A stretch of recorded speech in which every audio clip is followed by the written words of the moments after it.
Grifter number 16, written by Frank Thierry, art by Merritt Michaels. This is the final issue of Grifter, and I'm going to just speed right through it because A, there's not a lot of plot, and B, I want to talk about it afterwards. So we open up at the zoo, and Grifter's just sitting there looking at the lions, waiting for Warwick to arrive because he had a meet up with him, and he starts thinking about the entirety of the series up to this point. He's like, man, Damonites, my brother, Chosen One, Hellspawn, Suicide Squad, Stormwatch, that's about it. So Warwick arrives, and Grifter puts on his mask. He fires a gun in the air to get everyone out of the zoo, and he's like, hey Warwick, we need to talk. Amanda Waller told me last issue that you're a crazy person. Tell me it ain't true, Warwick. And Warwick's like, I have only ever told you the truth. You have literally seen the Damonites. You know about them. Like, why do you think it's not true? And he's like, well, what about the other stuff? And Warwick explains that he himself was operated on by the Damonites. He was bred to become a weapon against Hellspawn. And then Hellspawn wiped them all out, except for him. And then and then the Damonites tried to make an even better one, which is where Grifter came from. So, yeah. And then basically he went around trying to convince people aliens existed because he wanted to try to fight against Hellspawn and the Damonites. So then he found out about Grifter and was like, oh, you were my last hope. And he explains, like, you have these powers. You know you have these powers. Why would you think I'm lying to you? And he's like, all right, well, what about your cult? What about your alien doomsday cult thing? And he's like, I'm just trying to build whatever little bit of an army I can to spread about the Damonites. Like, yeah, it's not ideal, but it's what I'm doing. And Rifter's like, you got an answer for everything, don't you? And he's like, yeah, because it's the truth. So at that point, Warwick's like, hey, look, you are too important to this whole thing. I'm not going to let you just walk away. And he's like, watch me. And then Warwick punches him in the face and runs off into the snake exhibit. He tries to shoot at Warwick. Warwick throws a python on him and then a crocodile. And then Grifter uses his TK powers to boost the crocodile back up at Warwick. Warwick attacks it with a knife and then is attacked by Grifter's telekinesis anyway to blast them out on top of the lion cage. So then they continue fighting. The lions are like trying to scratch them from below. And they move off the lion cage over to the polar bears, which I guess are right next to each other. And he's dangling Warwick over the edge. And Warwick's like, do it. You can take over this. Maybe that's the only way to get you back into this. And then Amanda Waller shows up. And he says, all right, Grifter, here's the deal. We followed you after you left Belle Reve because I've been hunting down Warwick for a while now. So we'll take him into custody and you're all good.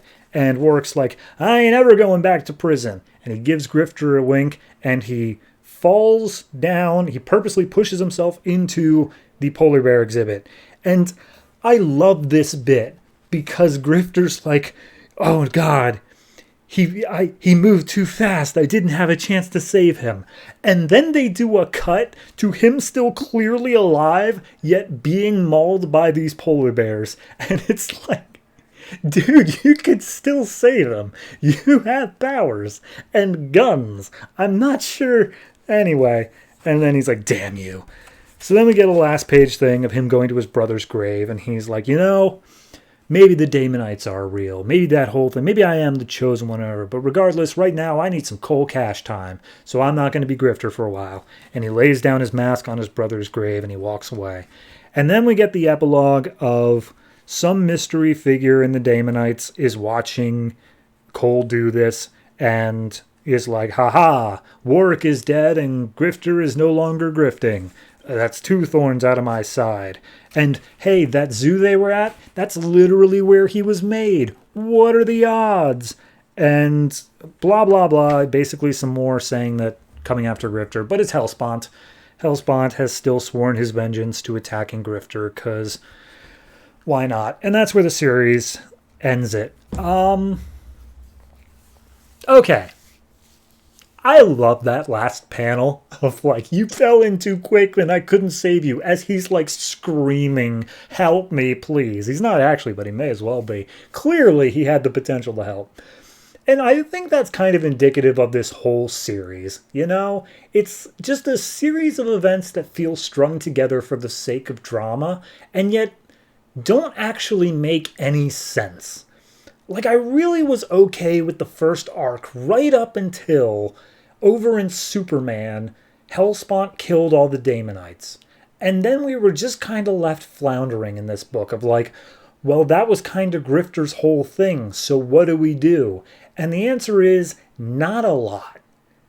We just kind of jump around a few places. We give him this bigger thing of, oh, chosen one or whatever. Rob Liefeld's writing.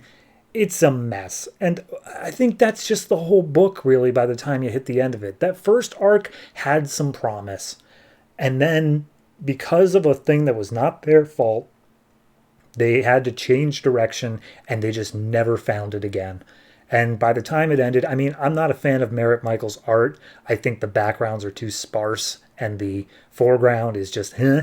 So, writing-wise, it was okay. Again, not great. Like, the whole final issue is him being like, why did you lie to me about the Daemonites? And he's like, dude, you fought them. They were... You... What? So, yeah, this book was a mess by the time it hit the finish line, and I can see why this is the final issue. So, overall, I got to give this one like a... It's like a 4. And that's only because it almost hits levels of, like, comedy.